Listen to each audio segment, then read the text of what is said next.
இன்னைக்கு நான் என்னோட கேள்விக்கு இது பதில் சொல்லுங்க. 2000 ரூபாய் சொல்லியிருக்காரு அவரு. நான் அடுத்த வாட்டி ஆட்சிக்கு வந்தான்றாரு. 2 கோடி மக்கள் குடும்பத்துக்கு இவரும் சொல்லியிருக்காரு, எடப்பாடியும் சொல்லியிருக்காரு. 2 அரசும் ஒரு குடும்பத்துக்கு 2000 ரூபாய் அப்படின்னா 2 கோடி குடும்பத்துக்கு 48,000 கோடி, 4000 ரூபாய் ஆச்சு. 4000 கோடி ஆச்சு ஒரு வருஷத்துக்கு. ஒரு வருஷத்துக்கு 48,000 கோடி, கிட்டத்தட்ட 50,000 கோடி ரூபாய். தமிழ்நாட்டோட பட்ஜெட் 4 லட்சம் கோடி.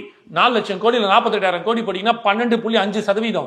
12.5% உங்க பட்ஜெட்ல எடுத்து ஜஸ்ட் ரைடர் கொடுக்க போறீங்க. எப்படி கொடுப்பீங்க? இன்னைக்கு 58 வயசு இல்ல ரிட்டையர் ஆகணும்னா 60 வயசு கூட்டு போயிட்டீங்க. 2 வயசு எக்ஸ்ட்ரா பண்ணிருக்கீங்க. ஏன் பண்ணீங்க? ஏன்னா உங்களால கிராஜுவிட்டி கொடுக்க முடியல, பிஎஃப் கொடுக்க முடியல, பென்ஷன் கொடுக்க முடியல, இவ்வளவு பிரச்சனை இருக்குது. அப்போ அந்த இடத்துல நீங்க வெறும் நீங்க கேட்டீங்க தெரியுமா, இதனால என்ன பாதிப்புன்னு? ஒரு இளைஞர் கிடைக்க வேண்டிய வேலை 2 வருஷம் தள்ளி போகுது. நீங்களோ இப்ப நானோ இருக்கும்போது இன்னைக்கு நம்மளோட கல்யாணம் வயசு 35 வயசுக்கு போயிடுச்சு. எங்க அப்பா காலத்துல 25 வயசு இருந்துச்சு.